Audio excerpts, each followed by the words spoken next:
Hello, friend. For once, I'd like to tell you this episode's gonna be short and actually pull it off. So let me try this evening, the 22nd of May, 2025. How are you doing, pal? There ain't much happening so far. So we get a little bit of a break. But we do get some cool updates. Do you remember Max Malo or Malo? I don't remember. My Quebec compatriot. I find him sort of funny. It was a story of it's pretty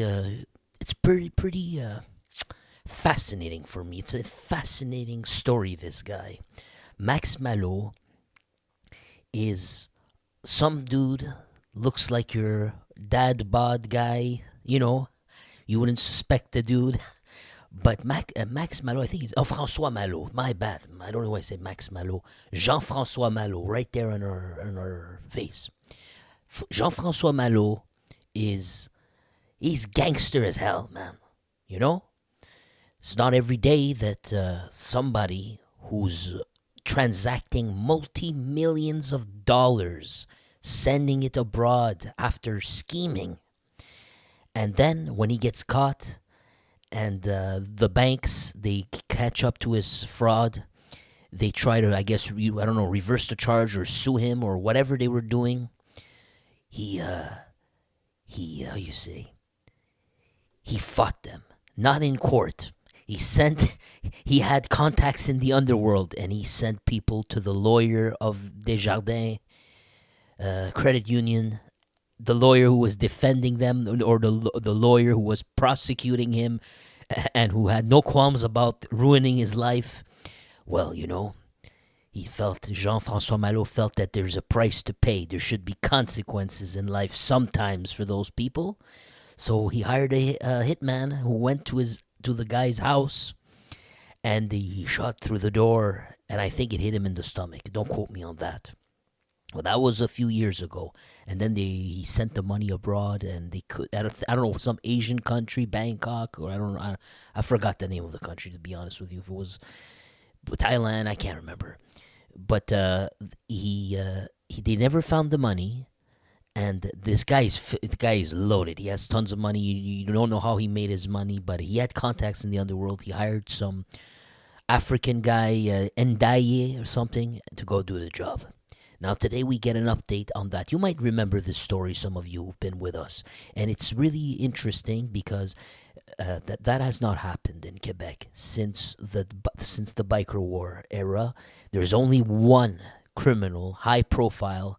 Can you guess who? The number one public enemy, Maurice Mambouché, who attempted something like that, attacking the justice system. I cringe calling it justice system. There ain't no much justice. It's only there's a lot of white collar criminals in high places that are doing many things, and they don't get a slap on the wrist. But what's his name? Maurice Mambouché. He did try to attack the system, basically. He sent out a hit squad, but he did it in the wrong way. He targeted two prison guards who were driving prisoners or something like that. He sent out his rockers, I think it was, and they went, the biker club that was part of, that Gregory Woolley was part of, and they ambushed that bus, and they killed the driver, which was a woman in there. And I don't believe in genders, like, oh, it's just a woman who died. That's the only one that's a big deal, but the guy wasn't. They're both big deals. But just to highlight this, how they didn't care who were gonna pay the price. Anyways, now we have Jean-François Malo, and there's an update on his situation. And shout out to K6 Real. What's up, buddy? Sleeping Joe. Joe, you're not sleeping.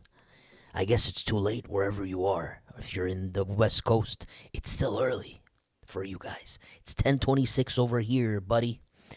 Bull, how are you, buddy? He says, I was hoping for video after what happened to Nikki B. Nichols.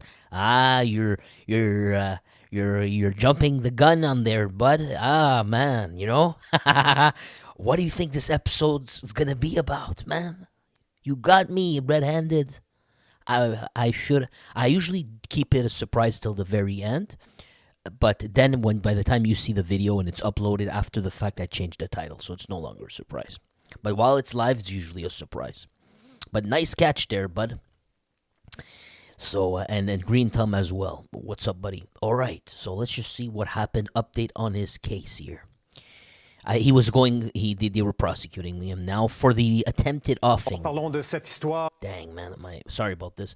I don't want to blow off your ears. Sometimes I forget. Thing is, your volume, even when I play with this volume, I don't have the same volume as you. What seems perfectly fine for me sometimes is not for you. Yours is much higher.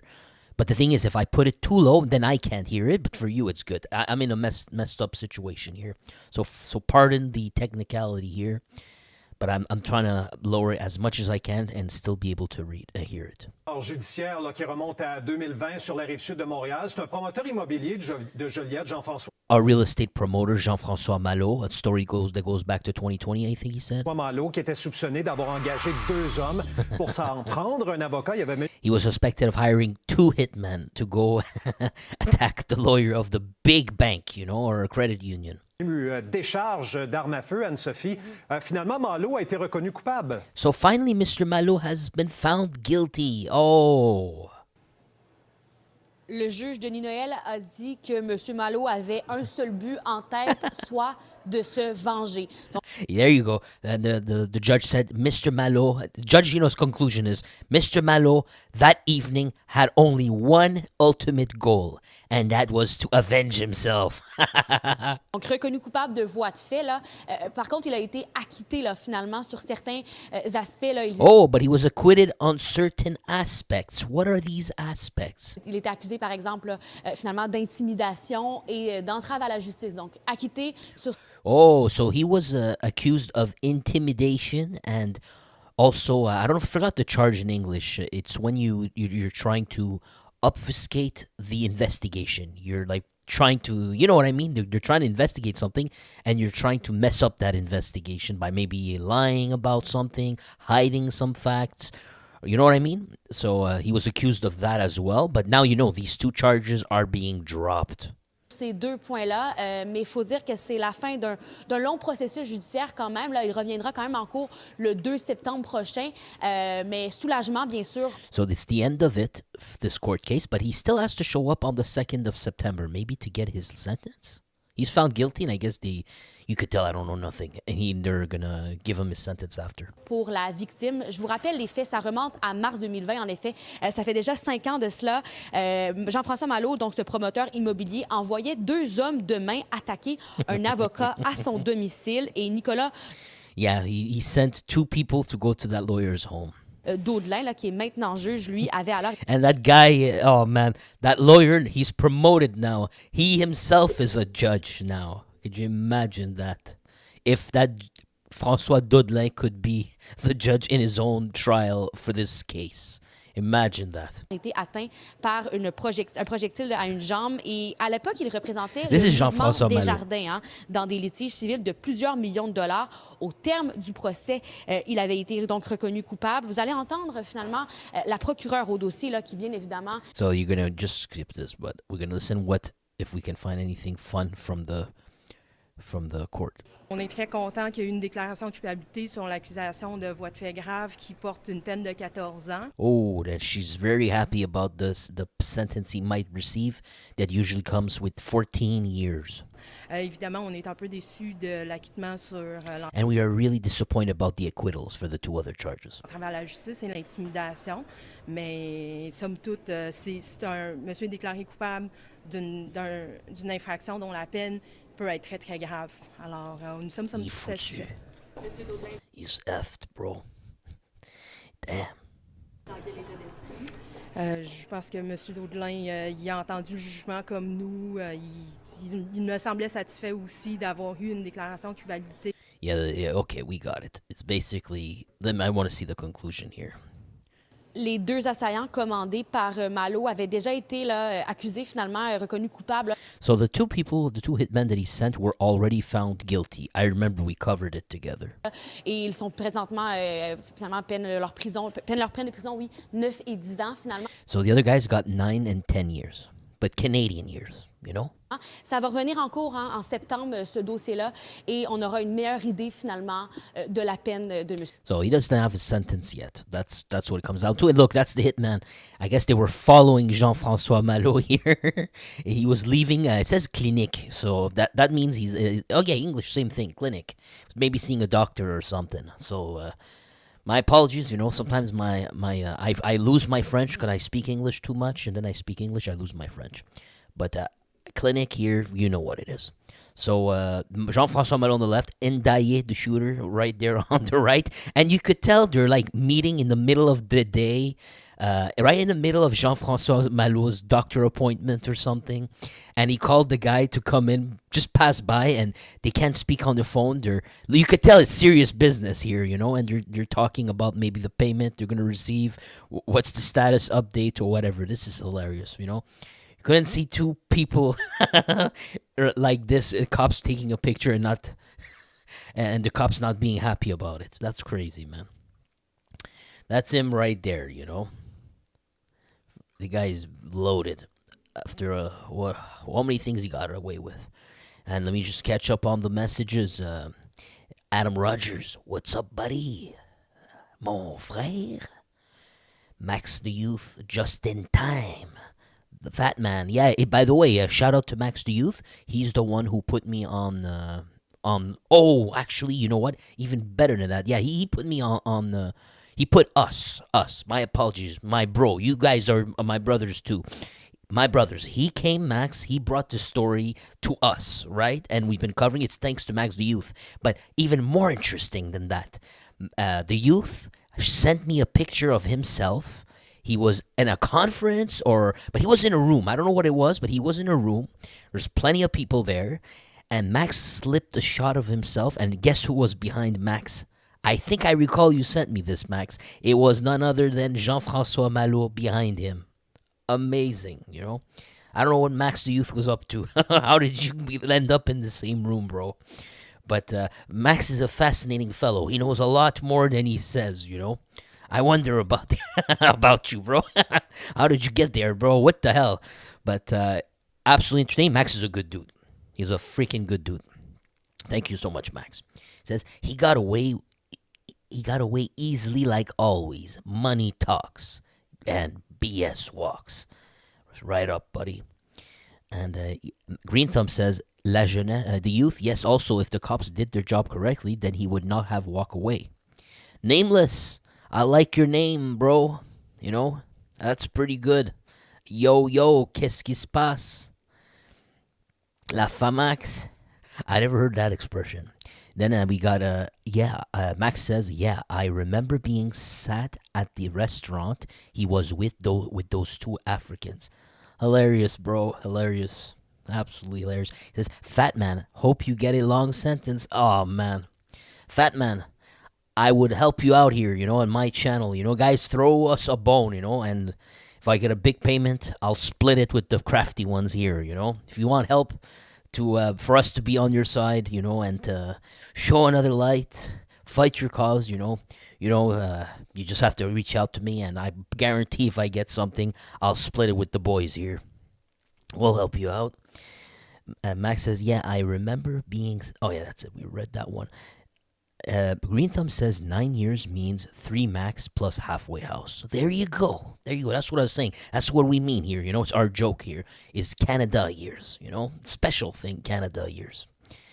But not that I wish any time on anybody. That's not my point. I don't care about this, to be honest with you, and none of you do either. What really bothers me the most is how Canada, it's all talk. Nothing really works. It's all for appearances. Almost everything's for appearances to look okay on the outside. But on the inside, nothing actually is working correctly. That's what bugs me. Because lots of people out here need help. They need help. But on TV, it's like, oh, we're Canadians. We have all this goodness, good stuff happening. No, you're not. You're not taking care of the majority. Taking care of the few. You forgot a lot of us. Mille chemins. Ça va, bro? Qu'est-ce qui se passe, frère? I got Max saying, yeah, at the restaurant. You saw him at the restaurant. Gotcha. Chris Hensley says, how's it going, Crafty? How you doing, buddy? Chris Hensley, my man, Chris Hensley. And Mountain Woman. I appreciate you, Mountain Woman. If you're a dude or you're a woman, whichever you are. Because I have a hard time believing women watch this show, you know? But I know there's a few. There's got to be a few. But it's even cooler if it's a woman watches. Max says, you will see him in another case, no doubt. Really, huh? Guys, try to remember that. You know, Max. I like when we make predictions like this and we get a bullseye. And it says, Mr. Green Thumb from Ottawa says, the problem is the system plus the corruption. We are all becoming poor together. It's sickening. Absolutely. Absolutely disgusting. Yeah, I'm not going to go on that rant. I wish I could. I could go on that rant all day. You know, the problem is there's a big faction who are so comfortable. They're the ones who are going to get offended that we're talking about this, because it works perfectly fine for them, you know. So there's no problem if it works for them. But if the neighbors all crumbling paycheck to paycheck, but he's okay, then everything's fine. Let's keep going to the next story, my bros. So SPVM, the Montreal Police, seized 3,000 liters of the date. I can't say the real middle word. The date, changing it, ape stupefier. You know that date? You go on a date and you ape stupefier. They give this name, you know, but it's I can't really say this magic number here, but I'm hoping the filter doesn't catch this. So they seized 3,000 liters of it. Now every time we get a bust of the GHB, me and Max the Youth were freaking suspicious about it being part of a biker pipeline. The bikers love the M&Ms and they love the GHs. They love it. I'm not talking about BC. I don't know anything how it works in Ontario, but over here it usually goes down to this pipeline. Usually, but maybe times are changing, and you know we have the street gangs now. Things are metamorphing, but in British Columbia, the street gangs have been advanced. They got those Indo-Canadians. They're genetically smart, you know, and they love they get involved in the chemistry. They're down, you know, they're freaking down. So that's why I'm not saying that's for British Columbia. I would not be surprised if you find out that the Brothers Keepers or whatever get busted with loads of this kind of stuff, and it goes up to them. But over here, we're usually talking about bikies. What else did they catch? They say they caught 7 keys of crystal M. So there you go. Look, we just needed 2 of these stupefiers to make this point even more reasonable, even more probable. I mean, should I say probable? So we got 7 kilos of crystal M's and 500 keys of the precursors. You get these precursors. It's don't crucify me, but it's because I'm trying to explain this the way I understand it. You use precursors to make the real thing, basically. It's like the ingredients to have the real thing later. So you can't just ship the real thing through the mail. Maybe you can sneak it in, I don't know. But you can't you're not allowed. You're not supposed to bring in the M&Ms here, right?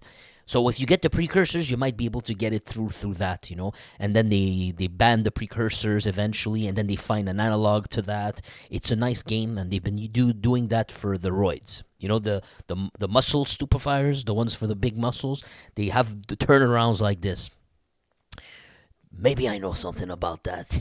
maybe before they banned something that I tried once upon a time. Next, wait, we just want to see where does it go to. I want to know we said Montreal Police, okay, and they're saying that they followed a suspect. So they had someone on the trail. They followed him covertly, and they went to a building, a warehouse. And this warehouse was in Longueuil, so we're talking about South Shore of MTL here. And another one, this area I know. He went to the southwest here. It says La Salle. There you go. La Salle on the southwest. There you go. Yeah, southwest of Montreal. So there was two locations. These two locations linked to the same investigation to this stoop fire. So we got South Shore and the southwest of Montreal. That's important for me now because I like when I want to know where these if this has anything to do with the biker pipeline. If it does, it would be interesting. It would be good to note the locations, but maybe the locations have less meaning. It's just a stash spot. Well, we got two suspect names.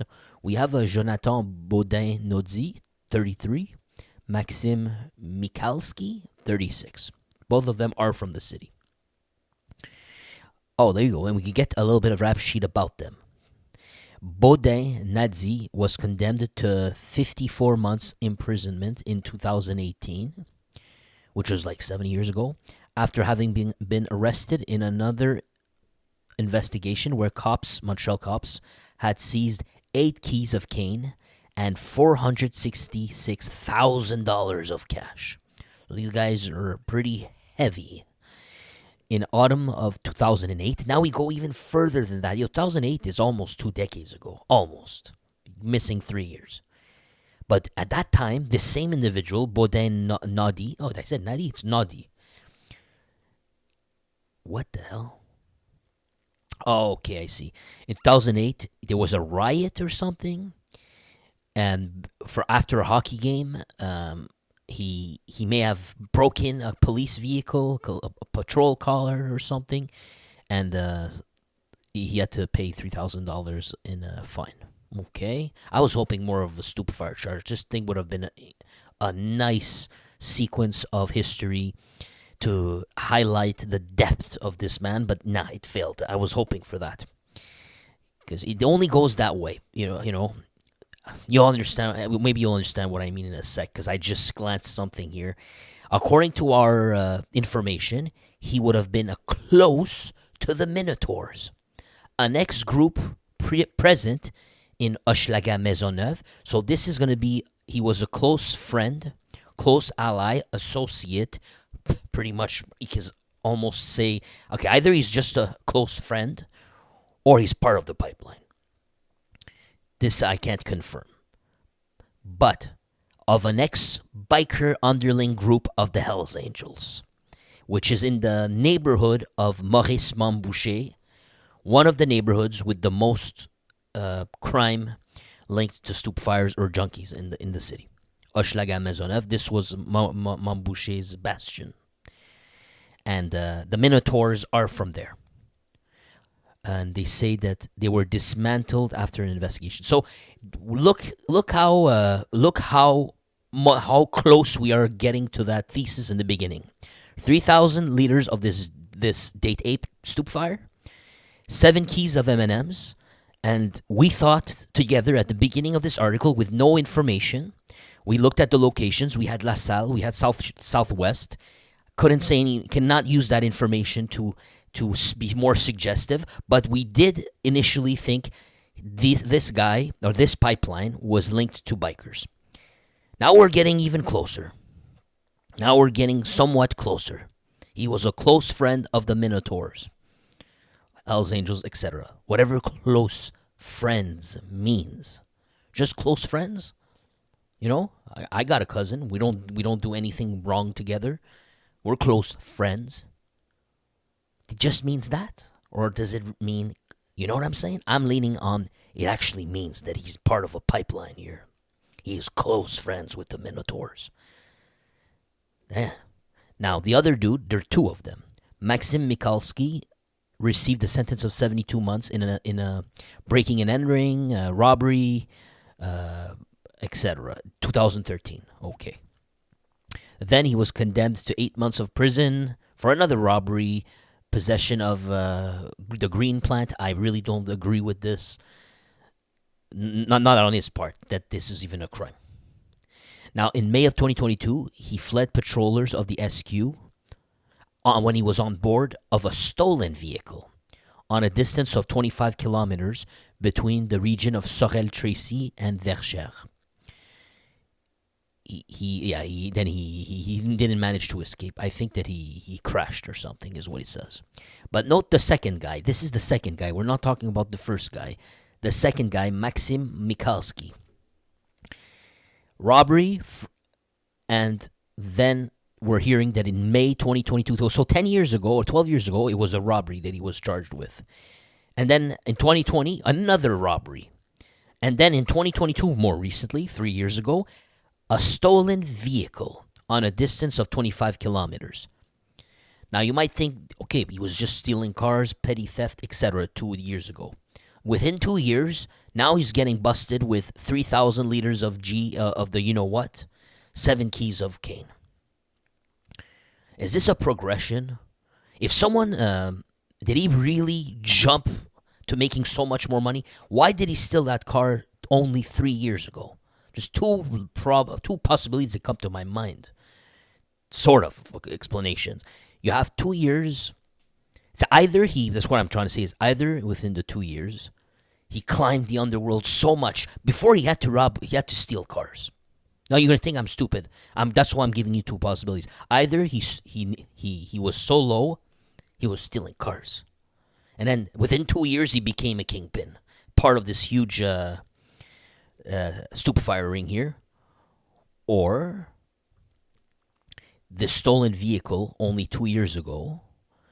Maybe if he was already high level.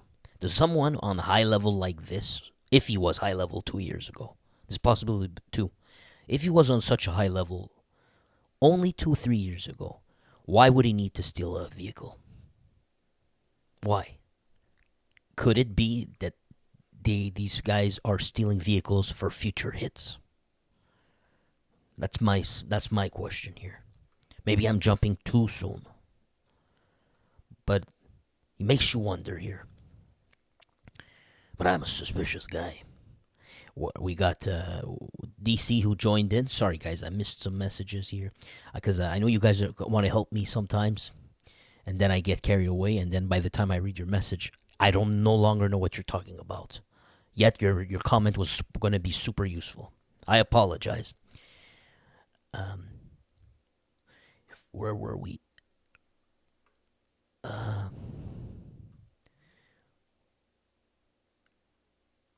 Oh man, I think when I'm reading your messages, I can't even follow. I'll try my best. Max says, yeah, and there is a different way to cook it. Now I think he's talking about the M&Ms or the GH. A different precursor might end in the same product. I got some in a shot once. You get super drunk all of a sudden. Oh, he's talking about the date ape stupefier. Mr. Green says the new one could be a new Quebec national mob. The good old boy. I'm not sure what we're talking about. Yeah, who knows what faction is grabbing X part of the market. Yep, just remember that name, but didn't told you. Damn, yet we get our pipeline answer there. The good old Minotaur. Man, that reminds me of the old stuff. Where are we here?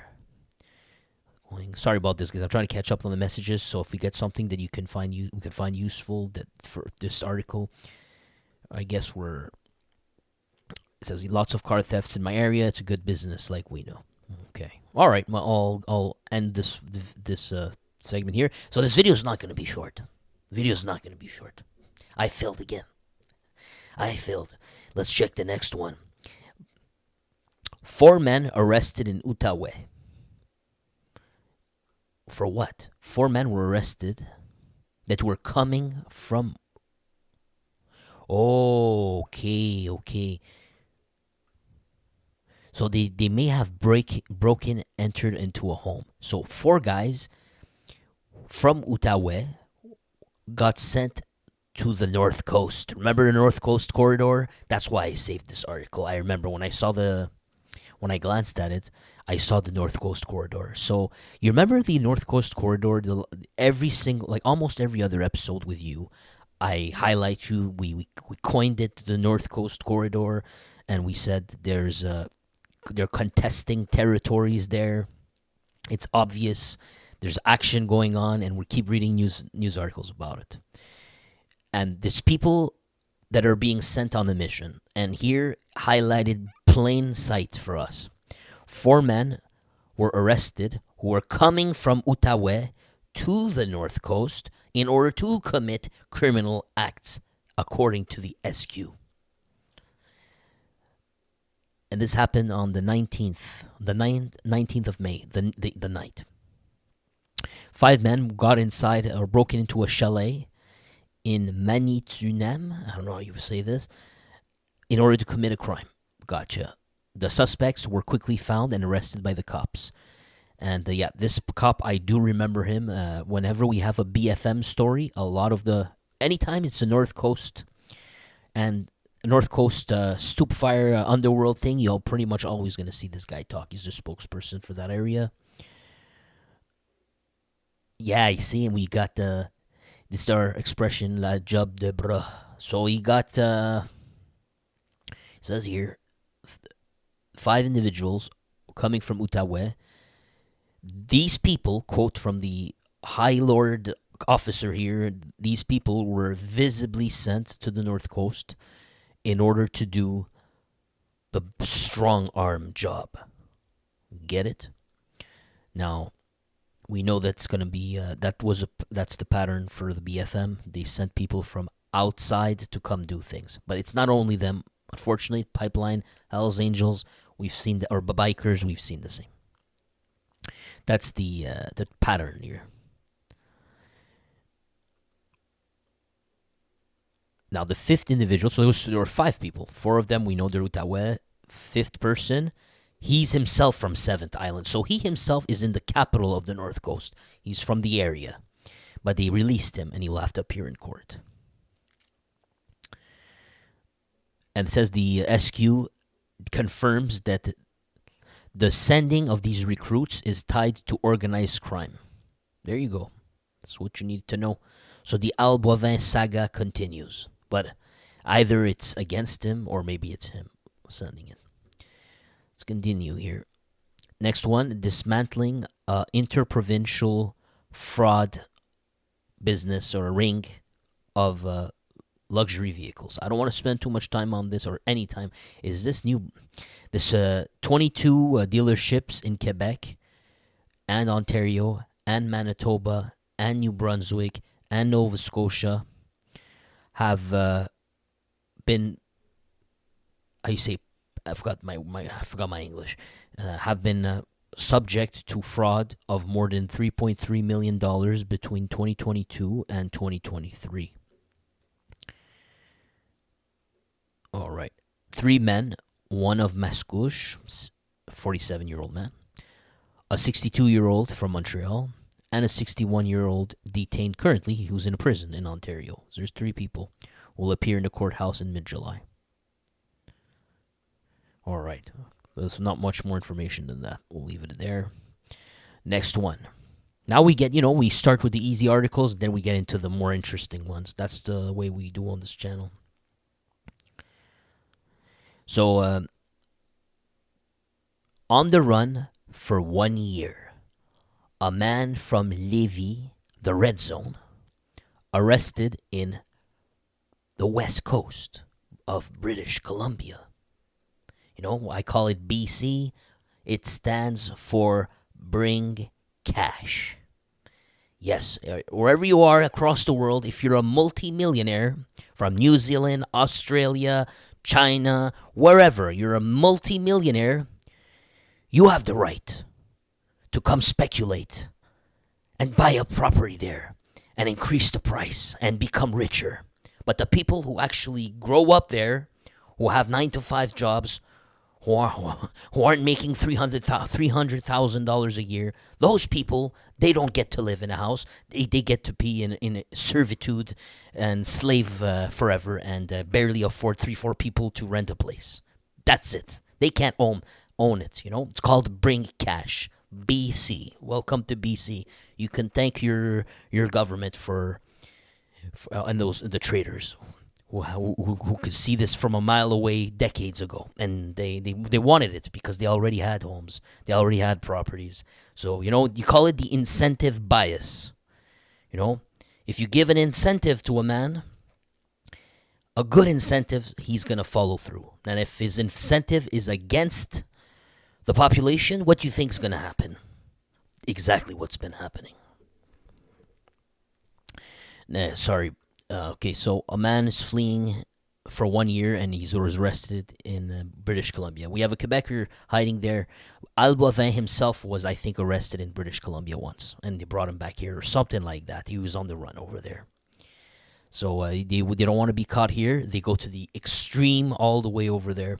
He's from the red zone. I'm curious if this has anything, if this is just another person, or is this guy somehow tied to the Stupefy Wars? Because he was on the run for the past year, and that was the year of the BFM Wars in Lévis, right? I'm trying to check. So he has chiefs of accusations for possession of the tools, you know? And so he was a tool seller. He actually sells the fire tools. Okay, but I want to see the bigger plot here, the bigger... They don't give us much. But he was arrested in Kelowna. So you Kelownians were harboring him. He was repatriated to Quebec. No, they're not giving us more than that on this article. All right. Next one. Attempted offing with a tool, fire tool, in a commerce in RDP, Rivière des Prairies. So let's check this out. This interests me. They tried to kill someone. Underworld. They got a call on Friday at 6 p.m. that the tool was discharged. Now, Rivière des Prairies, this is eastern tip of Montreal. It's the bastion of the, what was it called? Call it RDP Greenland. I forgot the gang name, bro. There's a gang name with a green bandana. They're from over there. We always talk about that gang. The name doesn't come to my head. Dang, I don't know why I'm having a blank. Anyways, that RDP. So someone almost got killed, or they tried to kill somebody in RDP. 2 men, respectively 29 and 32, were hurt. They were blessed. Now, I know some guy's going to say, that's not a real word. Yes, I know, pal. The suspect was acquitted. No, not acquitted. Suspect left the crime scene. He wasn't caught.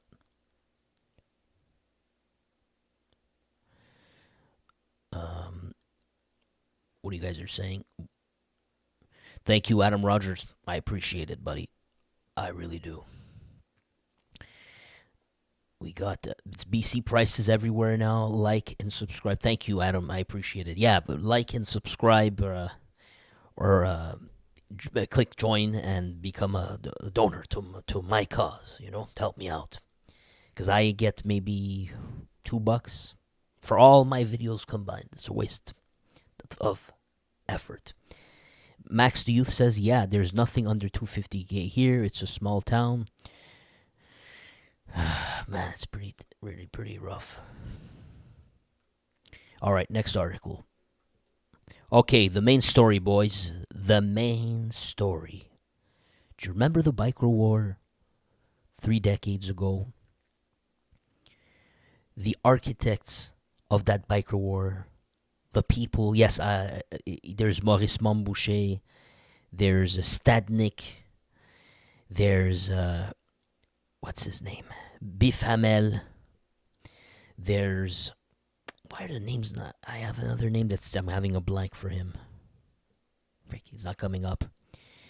His name not coming. Gilles Trooper Mathieu, I believe his name was. There's two important names that I can't recall. But one of them, he was an outsider. He was a wild man. He was already aged. He was not in his 30s. He was pretty up there. And he wasn't from Quebec, but he moved here. But I believe he was from Nova Scotia. Forgot the name of his original biker club, but then they may have been absorbed by the Hells Angels. I can't remember the name. Anyhow, that man came to Montreal himself, joined Maurice Montboucher. He was a wild man. His name was David Wolf Carroll. And the police, remember I told you earlier in this episode, Maurice Boucher tried to take on the system, the injustice system, I call it. Tried to scare them, basically. But they were right in going against Maurice Boucher. I have to make that clear, though. They were right to go against someone like that, psychopath like this. But what happened is once the cops took them down, and they took down the Hells Angels of Quebec and put a lot of them in prison, investigation, all that. They had some of them, well, most of them were caught, I believe, but some of them fled, and David Wolf Carroll was one of those people who fled. And his existence after that has become mythical. What happened to David Wolf Carroll?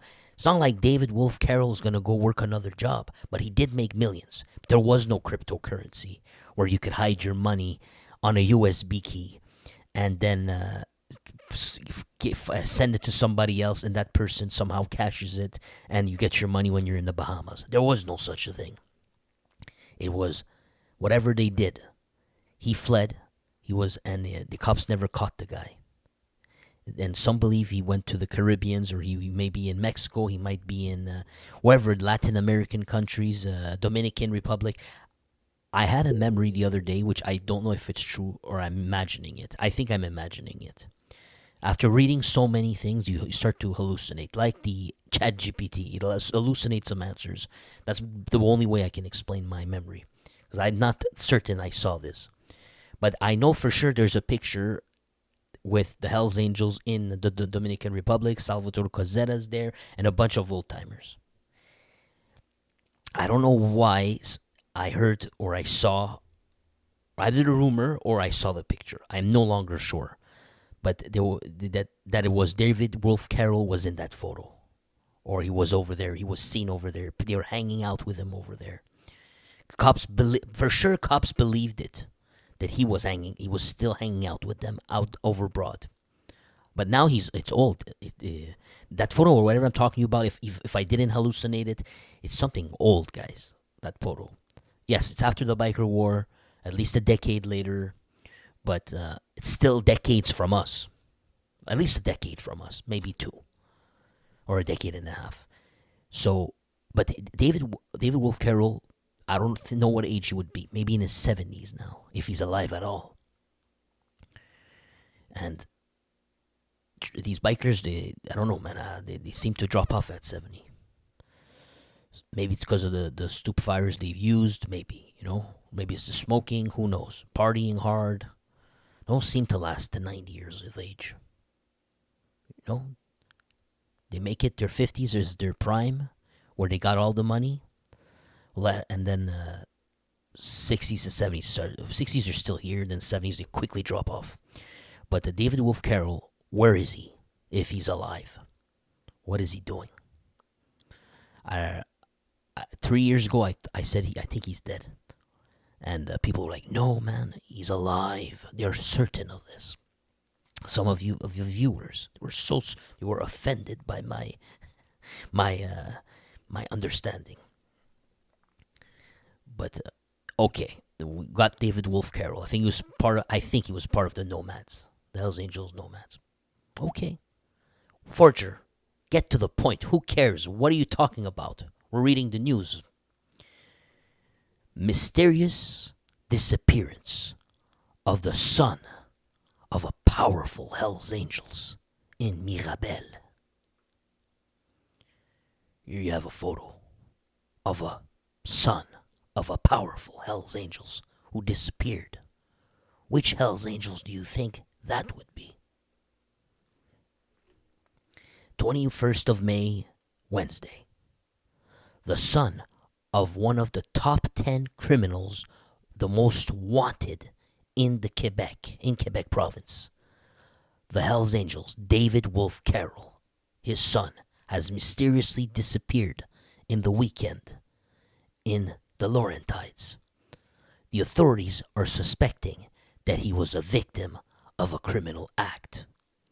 Nicholas David Carroll, 35, was seen last Sunday morning when he left his residence in Mirabel on board of his luxury vehicle, a Mercedes-Benz.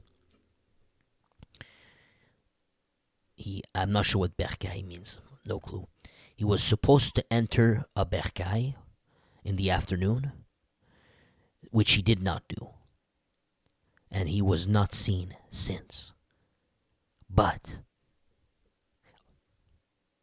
his vehicle was found parked under a bridge, or I don't know what you say this in English, or a tunnel, or whatever that the thing is, Sunday night in thank you. Bercail means home, right? Thank you, Max.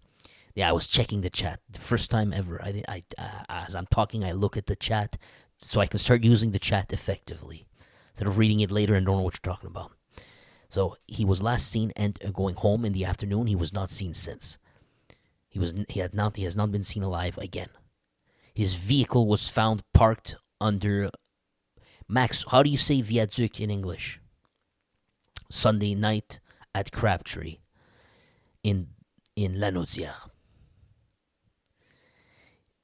Max, I need your help, bro. Someone help me. But I guess we got it. Let's just say a structure. You know, when you're driving on the road, there are structures. There's bridges and there's like underpasses or something like that. Overpass. There you go. That's it. Overpass. I said underpass. Thanks, Max. Appreciate it. Thank you, Kong Steinman. Koenig Steinman. I apologize. Koenig Steinman. What's up, buddy? Thank you so much. From Thunder Bay. You know, I once met the son of a Hell's Angel in 2008, from California. I think it was said Oakland chapter. He showed me pictures. It was such a long time ago, and at that point, I really didn't care much. But he was a cool dude. You know what his name was? And I shit you not. The Hells Angel named his son Thunder. The guy's name was Thunder. Unbelievable. And he came from California to Montreal. It was such a cool dude. His name was Thunder. I still can't believe you named your son Thunder. Shout out to Koenig Steinman from Thunder Bay. So continuing to read this. So his vehicle was parked under an overpass in Crabtree. So it was abandoned there. The overpass, when you go underneath, it's like a nice secret. How you say a nice secluded? That's the word. A secluded spot. It's where you would see shady. You would imagine like shadiness happening. Shady people meeting under the underpass. So as if he went to meet someone there, and poof, vanished. Just like the underboss of the Rizzuto family in the middle of the street where he went. Poof, never seen again. And if I recall, there's rumors, but I heard it from Scopa's mouth that they tortured the guy for the book. But I could be wrong. But I'm pretty certain we read this. We heard it, not read. We heard him say it in a conversation. Let's keep going. So the keys of the car and the cell phone of Carroll, the son, were not on board of the vehicle. According to our information, taking account the history of the disappeared, authorities believe that he could have been the victim of a criminal act. Who would want to touch the son of David Wolf Carroll? Who would want to touch? Maybe someone who has no freaking idea that he's the son of Wolf Carroll.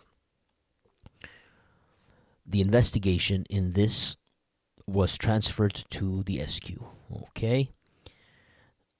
Now, Nicholas David Carroll, the son, has a heavy criminal past with many violent crimes under him. What's up, Rodney Stubbert? What's up, buddy? Thank you for being here with us. I like Rodney. Rodney's a chill dude. I'm jealous of Rodney because he still has his hair. Looks cool as hell. I'd kill to have a head like yours.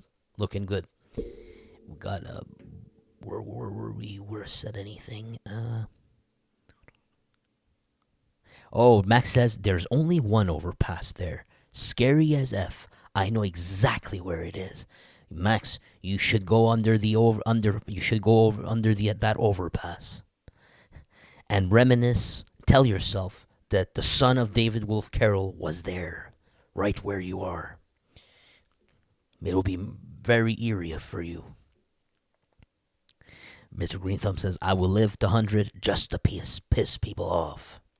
Because I think Mr. Green Thumb, he was a biker or something like that. So he's making a joke about it, I think. Where were we at? He was parked there at 8 and was in the car. And at 10, the emergency flashers were on. And the door opened at 10 p.m. Really? So he met someone there at 8 o'clock. And I don't know what happened, but it got turned on. His emergency flashers were turned on at 10 p.m. So he stayed there for 2 hours, and then he got taken or something like that. I don't think they came back and turned on the emergency flasher, right? So you had to be there the whole 2 hours, if what you're saying is confirmed. These facts. Why should I doubt you? Where are we at? Friend seen his car. Oh, okay. He says, friend seen his car, told me. Wonder if that Crabtree area has crab apples. Rip fella. Nah, it's a dump village. Wolf Carroll. It's from Halifax. So is it Halifax? Is it Nova Scotia, right? If I'm not mistaken, it should be in Nova Scotia. I think I said Nova Scotia, right? Okay, yeah, we'll just read this. Just something here. It says, so like his father, Nicholas David Carroll has a heavy criminal past. Okay, he had hit the news in 2019 when he had freely beaten up a barmaid in a bar in Lévis. So he beat up a woman inside of a bar joint. Okay. He told her, here's a quote, Tu ne sais pas qui je suis. Tu ne connais pas mon père. So he says, you don't know who I am. You got no... Yeah, okay, I'm trying to give you the perfect words if I can, but yeah, it comes down to, you don't know who I am. You don't know my dad, said Nicholas Carroll to the barmaid, a woman measuring barely 5 feet and weighing 100 pounds. For this crime, the images. Okay, see, so for this crime, images have angered the population. I guess for the woman one. He was condemned to 22 months of prison and 3 years of probation. But because of, time served, he was waiting for his trial, he only purged an additional month. So he did 20, I don't know, I don't get it. He did 23 months? Maybe I'm lost in my trail of thoughts. We have another picture? He looks completely different, huh? Look at him here. And then look at him here. How old is he? Did he give us? He's 35. Okay.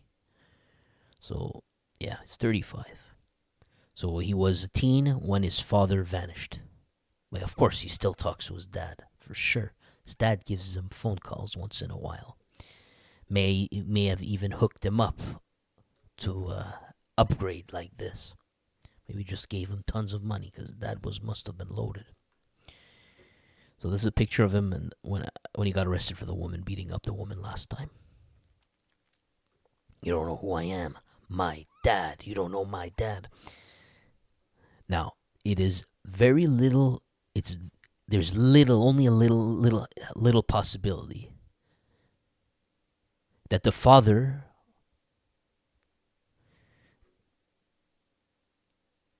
is participating in the search to find him. In fact, David Wolf Carroll has not been seen in the province since 2001. They suspect him of hiding somewhere in South America for many, many years. This full-patch member of the Hells Angels is still on the list of the top 10 most wanted criminals in the province. The biker today would be aged 73, and he is wanted on murder, plotting murders and trafficking stoop fires and gangsterism. There you have it. The cops still have reasons, I guess, to want the guy. As in, they still expect it, they still have reasons to believe he's alive. The father, that is. The father. Very interesting. Very, very interesting. Yeah. There you go, guys.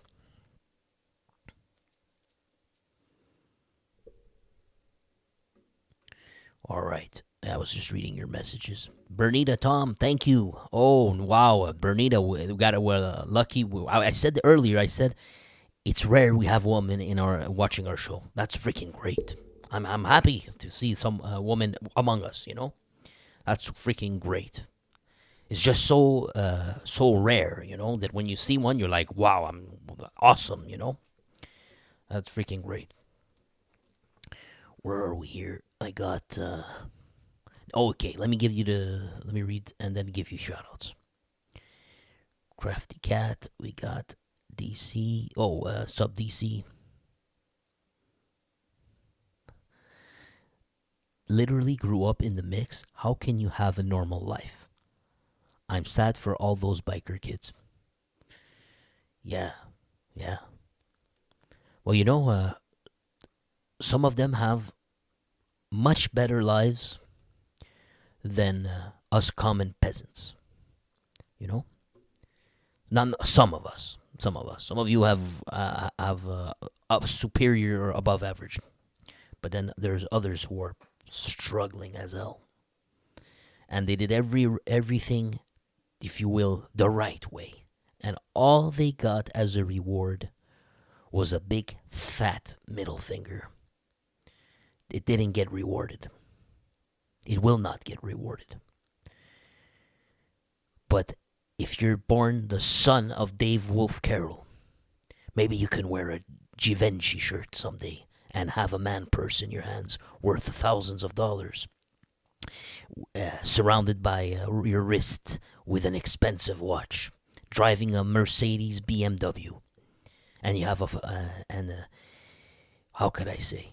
You can live 30 years, you can live 60 years in misery, or you can live 5-6 years spurts of absolute bliss, and then do 5-10, and come back out and live 5-6 more years of absolute bliss. Think about it. So who's really losing here? They really losing? Or are they winning? I think they're winning. But it's not thanks to them. It's thanks to the hypocrisy of the lies of this democratic, capitalistic, supposed democratic and successful capitalist system that we have, where the hardest workers are getting paid minimum wage. We're telling them their jobs is easy when it's nothing but. They have the most back-breaking jobs. They're paid the least, shown the least amount of respect, and most people could never handle those jobs because of the amount of negativity that comes with it, and they're getting paid peanuts. And what are we doing about it? Nothing but making it harder for them, making it more impossible for them. Did you think sooner or later, very soon actually, just like in the US, you're gonna have to work your whole freaking day, 2 jobs, just so you can have a tiny bit of money left after you paid everything. It wasn't like this a while ago. It's like that in America now. Good God, you gotta have 3 jobs now? Welcome to Canada. They're assholes. Thank you so lot, guys. Sorry about that. I just ruined my stream because I'm gonna get dinged for that one. I've never, or almost never, cursed. But I lost it a little bit there. Not that I mind it. It's the problems I gotta deal with the BS from YouTube. Let's see if I get away with it.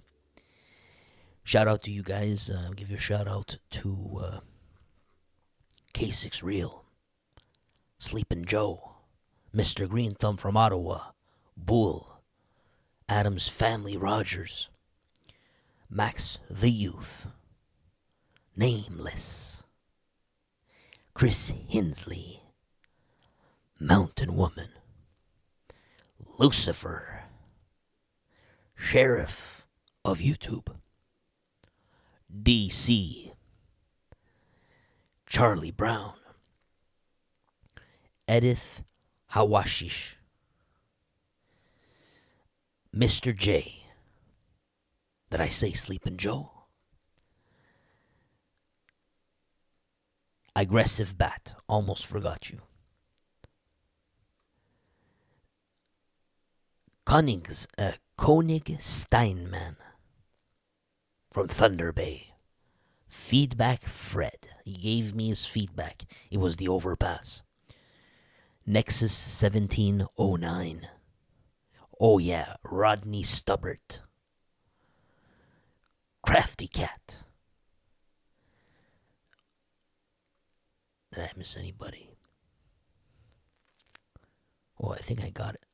Almost everyone. And of course, the last part. You, fella. The silent one. You know? For all I know, you're part of this article somewhere. You're deadly as hell. You know? You're the most dangerous among us. You know? You're just too smart.